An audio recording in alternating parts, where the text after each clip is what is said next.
Baik, bismillahirrahmanirrahim. Assalamualaikum warahmatullahi wabarakatuh.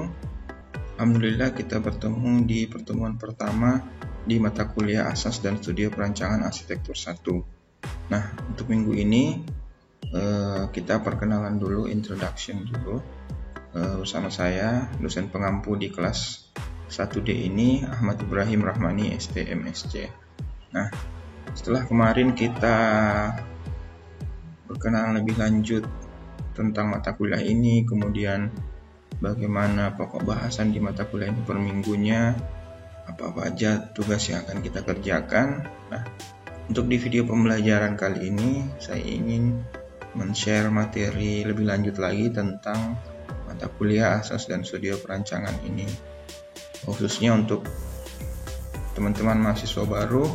Mungkin untuk mata kuliah ini sesuatu yang masih asing, jadi perlu memang mungkin ada beberapa sesi pengenalan agar kalian bisa lebih memahami apa sih yang akan kita kerjakan nanti dan bagaimana proses yang terjadi di Studio Perancangan Arsitektur 1 ini.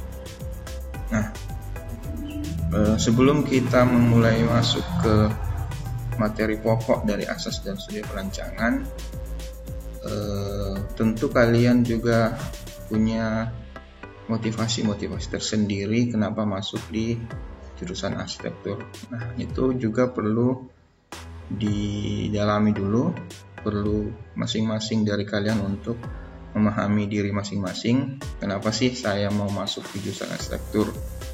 Apakah karena memang ini pilihan saya dari dulu, cita-cita saya, atau mungkin ada hal-hal yang lain, atau dorongan orang tua, atau pernah melihat seseorang atau hal yang membuat Anda terinspirasi untuk masuk di jurusan arsitektur.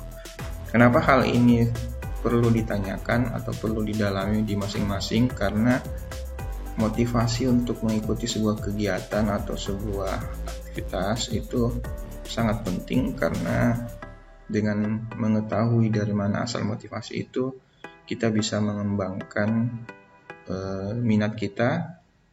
Dan pada saat proses berjalannya nanti perkuliahan, misalnya di kuliah jurusan arsitektur, kalian bisa dengan senang hati dan dengan bangga bisa mengikuti perkuliahan yang ada di sini. Jadi itu sangat penting, jadi harus ditanyakan dulu ke diri masing-masing, kenapa sih saya mau kuliah di jurusan arsitektur ini.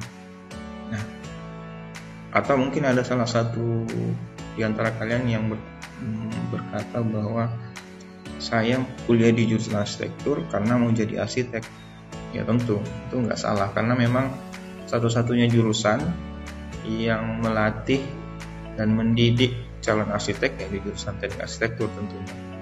Jadi kalian tidak salah jurusan kalau kalian mau jadi arsitek. Tapi pertanyaannya kemudian, apakah kalian yakin mau jadi arsitek? Karena arsitek bukan hanya sekedar profesi atau nama atau gelar yang bisa dibanggakan. Ada beberapa konsekuensi tanggung jawab di belakangnya. Jadi selalu saya katakan di mahasiswa arsitektur, khususnya mahasiswa baru, yakinkan diri Anda kalau memang mau jadi arsitek. Karena banyaklah cerita yang akan kalian lewati, tantangan hidup yang akan kalian lewati jika kalian memilih jalan ini, jalan sebagai arsitek. Ya, semoga kalian yakin kalau memang ada yang mau menjadi arsitek. Dan harapan saya harus yakin dari awal. Kalau tidak yakin dari awal, akan sulit kalian melewati 4 tahun di jurusan ini. Nah, ini salah satu quotes yang paling terkenal di kalangan arsitek, profesi arsitek, dari almarhumah ya, Zaha Hadid. Zaha Hadid ini adalah arsitek wanita yang paling terkenal di dunia. Dia pernah mengatakan bahwa if you want an easy life, do not be an architect. Jadi kalau kamu mau hidup yang mudah, hidup yang tenang, yang nyaman, jangan menjadi arsitek. Padahal si Zaha Hadid ini seorang arsitek. Kenapa dia menyarankan orang untuk tidak menjadi arsitek? Karena itu alasan yang pertamanya tadi adalah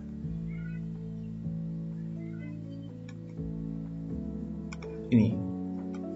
easy life. Jadi kehidupan menjadi seorang arsitek itu tidak mudah. Kenapa seorang arsitek Zaha Hadid yang sangat terkenal dengan portofolio arsitektur yang banyak tiba-tiba mengatakan bahwa jangan menjadi arsitek? Itu karena mungkin dari proses pengalaman hidup dia, bahwa ketika dia memilih jalan sebagai seorang arsitek, maka kehidupannya akan tidak mudah. Nah, itu perlu kalian tanamkan juga, bahwa memilih jalan sebagai arsitek berarti memilih jalan yang tidak mudah. Itu bukan sesuatu hal yang menakutkan, tapi itu sebuah realitas bahwa kalian harus menghadapi sesuatu yang sangat berbeda di kehidupan kalian ketika kalian memilih jalan sebagai arsitek. Nah, mau hidup yang greget, maka jadilah arsitek. Jadi kalau ada di antara kalian yang hidup saya ini biasa-biasa aja Pak. Nah, kalau kalian mau hidup yang lebih greget, yang lebih menantang dari kehidupan orang lain, maka pilihannya benar. Kalian benar memilih jurusan arsitektur. Karena dengan menjadi arsitek, maka kehidupan kalian pasti lebih menantang. Nah, kata McDougall, makan kalajengking hidup itu supaya greget. Jadi dia makan kalajengking hidup-hidup biar greget. Si Mas Rar McDougall ini. Kemudian kalau arsitek mengatakan mau jadi arsitek biar hidupnya greget. Jadi kita memilih jalan arsitek biar hidup kita lebih menantang. Jadi itu kata-kata yang lebih optimistis dibanding kita mengatakan bahwa hidup saya bakalan nggak mudah nih kalau jadi arsitek. Kita harus mengatakan bahwa hidup saya akan lebih menantang apabila saya jadi seorang arsitek. Nah, ini ekspektasi kita sebagai seorang arsitek. Tentunya lulus sebagai lulusan arsitektur bisa menyandang toga, kemudian membuat maket, bahkan menempatkan maketnya itu di atas toganya. Ini menjadi salah satu budaya di kampus barat. Ketika mahasiswa arsitektur di wisuda, maka mereka datang ke area wisuda tidak menggunakan toga yang biasa, tapi menggunakan toga yang di atasnya terdapat maket bangunan yang mereka bikin sendiri atau mereka pilih untuk dijadikan hiasan di atas toga mereka. Ini menandakan bahwa mereka ini adalah sarjana-sarjana arsitektur yang kehidupannya tidak mudah, karena selalu ada beban di toga mereka, bahwa sebagai seorang arsitek itu harus bertanggung jawab atas karya yang mereka buat. Ekspektasinya juga kita akan berekspektasi setelah wisuda nanti akan jadi seorang arsitek yang berpraktek di biro arsitektur. Seperti Pak Ridwan Kamil ini, Gubernur Jawa Barat, salah satu contoh arsitek yang sukses baik dari karir profesinya maupun karir politiknya. Tapi secara ekspektasi mungkin kita semua akan berharap seperti ini. Tapi kenyataannya gimana? Kenyataannya ya seperti meme ini. Arsitek itu diibaratkan si Jack Sparrow ini di film Pirates of Caribbean ini, yang dikejar-kejar oleh gerombolan seperti suku barbar atau hantu. Pokoknya dia dikejar dekat. Si arsitek ini diibaratkan dikejar oleh banyak hal di belakangnya. Jadi kita sebagai arsitek nantinya akan dikejar oleh desain, deadline tentunya, tanggal kapan desain itu harus diselesaikan, kemudian submission. Kalau jadi masih mahasiswa ini pasti deadline dan submission ini sudah mengejar kalian. Jadi tanggal penginputan tugas, resubmit, jadi bukan hanya submit tapi mensubmit ulang lagi revisinya. Kemudian ada juga meeting, deadline lagi, deadline, angry client yang sedang komplain atau inspeksi dari tim pengawas. Jadi banyak hal yang secara realita nanti jadi tantangan hidup seorang arsitek yang seperti dikejar-kejar semua hal yang ada di belakang ini, utamanya deadline ya. Deadline ini paling banyak. Jadi kenapa kecenderungan arsitek itu sebagian besar jadi orang yang sangat kecanduan kopi dan orang yang suka begadang karena ini deadline ini. Jadi terkadang deadline yang sangat banyak dengan desain yang sangat rumit tidak bisa dikerjakan dalam waktu yang normal, sehingga kehidupan seorang arsitek secara realitas itu memang sangat sulit utamanya dalam hal mengontrol waktu kerja, waktu tidur. Itu memang semua lulusan arsitektur pasti merasakan itu. Mungkin ada beberapa yang bisa mengatur waktunya dengan baik, tapi sebagian besar mahasiswa lulusan arsitektur atau arsitek itu sendiri pun yang sudah berpraktek akan mengalami realitas seperti ini. Oke, sisi positifnya, Norman Foster ini salah satu arsitek terkenal juga mengatakan bahwa if you are not optimist people, it would be impossible to be an architect. Jadi kalian tidak akan bisa menjadi seorang arsitek apabila kalian bukan orang yang optimis.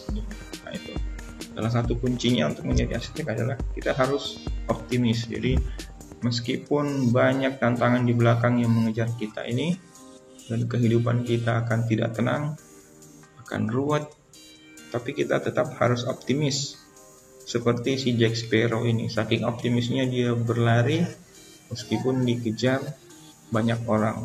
Kita nggak tahu di depan sana akan ada apa yang membantu, atau Allah Subhanahu wa Ta'ala akan mengirimkan kita bantuan apa, tapi kita harus tetap optimis. Karena salah satu syaratnya, kata Norman Foster ini, arsitek Norman Foster, tidak akan bisa jadi seorang arsitek apabila kita tidak optimis. Karena memang optimisme itu harus dibangun dari seorang arsitek, karena setiap desain-desain yang dibuat harus mempunyai visi yang optimistik. Jadi jangan membuat desain yang tidak memiliki visi yang jauh yang lebih baik, karena kita sebagai arsitek merancang bangunan baru, mengelola lingkungan yang sudah ada dari awal yang alami. Kita harus optimis bahwa lingkungan yang kita desain itu akan menjadi lingkungan yang lebih baik dibanding sebelumnya, sebelum kita mendesain lingkungan itu. Nah, itu yang menjadi poin juga kenapa optimisme itu penting untuk seorang arsitek. Nah, kita akan masuk tentang arsitektur. Arsitektur itu tentang apa sih? Dalam buku Vitruvius, Handbook Arsitektur, ini adalah buku boleh dibilang sebagai buku yang paling tua atau salah satu buku yang tua di arsitektur yang menjadi rujukan banyak arsitek. Ada 3 item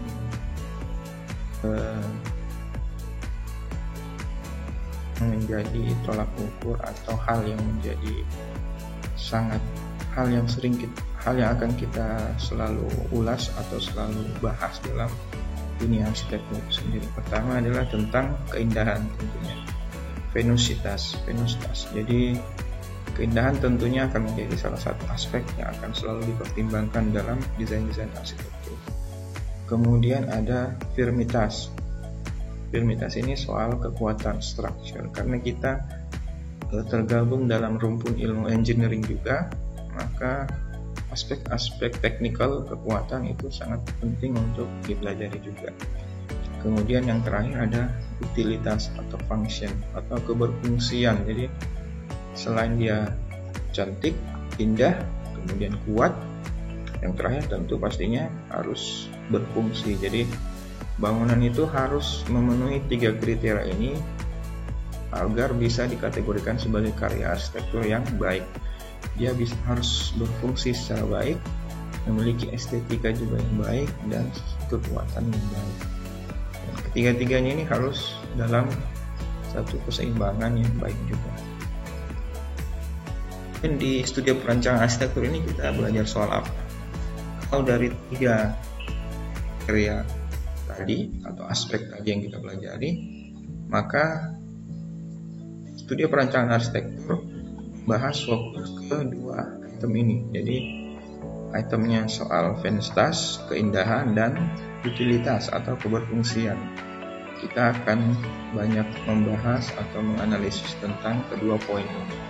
Bagaimana dengan poin yang ketiga, Pak? Nah, poin yang ketiga ini kekuatan nanti akan dibahas secara khusus juga di mata kuliah Studio Struktur dan Konstruksi Bangunan.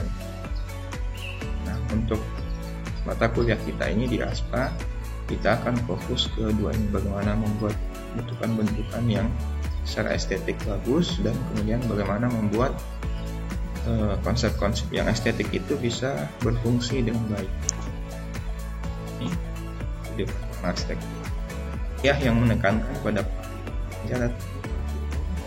proses rekayasa bentuk, ruang, fungsi, dan bangunan tertentu. Jadi kita akan nanti lebih banyak merekayasa bentuk untuk keindahan, kemudian ruang untuk keberfungsian, dan tentunya fungsi juga, fungsi.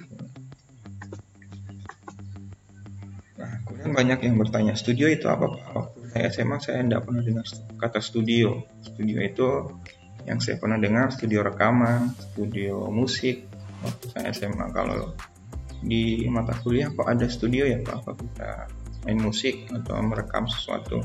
Nah, itu tidak. Jadi studio itu bukan hanya tempat untuk melakukan perekaman gambar atau ngambil gambar dari kamera misalnya. Studio juga merupakan tempat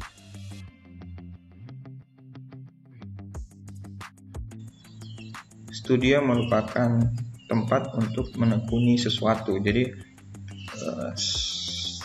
layoutnya mungkin atau secara prinsip mungkin studio itu sama seperti kelas yang kalian tempati di SMA dulu, tapi lebih terfokus pada menekuni hal-hal tertentu. Jadi misalnya kita studio tentang gambar, atau studio tentang foto, atau tentang video, atau musik. Nah, itu yang disebut dengan studio. Mungkin hampir mirip juga dengan laboratorium ya pada saat kalian SMA dulu. Jadi ada lab, ada studio. Nah, sebenarnya studio di arsitektur ini bisa dikategorikan laboratorium. Kalau di jurusan lain, misalnya di fisika, di biologi, mata kuliah studio ini adalah mata kuliah laboratorium. Maka disebut mata kuliah praktikum, karena di dalam studio ini kita lebih banyak menekuni sesuatu dengan melakukan prakteknya langsung. Kenapa dikatakan studio? Mungkin karena sebagian besar kegiatan yang dilakukan di kelas ini, di studio ini, arahnya ke kegiatan yang bersifat kreatif, menciptakan bentuk-bentuk atau ruang-ruang yang kreatif, maka disebutnya dengan sebutan studio. Ini kemudian ada kata perancangan juga kan di mata kuliah kita. Apa sih perancangan itu? Tadi perancangan adalah proses aktivitas kreatif yang membawa sesuatu yang baru, yang bermanfaat. Nah, itu tadi yang saya katakan bahwa seorang arsitek harus optimis karena dia akan membuat sesuatu yang baru dan yang bermanfaat dari sebelumnya. Nah, dari contohnya misalnya kita mendapat bentukan seperti ini bentukan lama yang semua orang bisa dapat segi 4, tapi karena kita melakukan aktivitas kreatif ini, maka kita akan memproses bentuk ini dari bentuk ini ke bentuk ini. Kemudian ini juga masih kurang kreatif, kita bentuk lagi seperti ini. Masih kurang kreatif, kita bentuk lagi seperti ini. Nah, diharapkan dengan proses membentuk sesuatu yang baru ini, diharapkan bentukan barunya ini akan lebih bermanfaat dibandingkan bentukan yang sebelumnya. Itu pastikan bahwa kebermanfaatan, keberfungsian itu tetap tercapai dalam bentukan baru yang kita buat. Juga yang mengatakan perancangan adalah usulan pokok yang mengubah sesuatu menjadi sesuatu lebih baik. Jadi ini kata kuncinya tetap menjadi sesuatu yang lebih baik. Jadi merancang harus membuat sesuatu yang lebih baik. Jangan merancang tapi malah hasilnya malah lebih jelek atau malah mengurangi kualitas dari yang sudah ada sebelumnya. Prosesnya ada 3, mengidentifikasi, memilih metode pemecahan, dan melaksanakan pemecahan. Jadi ini sama seperti kita menganalisis sebuah kasus, kita harus identifikasi dulu masalahnya. Jadi misalnya dalam satu bangunan kita harus identifikasi dulu, oh ini arahnya dari mana, baratnya di mana, kemudian timurnya di mana, mataharinya, terus kondisi lingkungannya seperti apa. Ini namanya mengidentifikasi. Kemudian masalahnya apa, oh kalau dari sini nanti akan panas, pembayangannya tidak akan masuk ke dalam bangunan. Kemudian dari sini kita akan memberikan alternatif pemecahan dari problem ini. Kemudian kita atur bentukan bangunannya seperti apa, orientasinya seperti apa. Nah, dari situ nanti akan muncul mungkin beberapa alternatif pemecahan masalahnya. Christopher Alexander juga mengatakan bahwa rancangan merupakan upaya untuk menemukan komponen fisik yang tepat dari sebuah struktur fisik. Jadi kita punya struktur fisik, misalnya denah ruangan ini, ini, kemudian kita menyusun komponen-komponen yang ada di dalam sini. Jadi kita misalnya punya kursi, meja, kemudian ada tempat tidur, ada lantai 1, lantai 2, ada tangga. Kemudian kita merekayasa komponen ini agar menjadi komponen fisik yang lengkap dan tepat posisinya. Jadi kita menentukan konsep apa yang akan kita tampilkan dari struktur yang kita punya. Saya rasa itu mungkin sejelas mana kuliah di arsitektur, kemudian studio perancangan itu seperti apa. Nanti mungkin akan kita bisa elaborasi lagi di video pembelajaran berikutnya. Di video berikutnya, terima kasih. Assalamualaikum warahmatullahi wabarakatuh.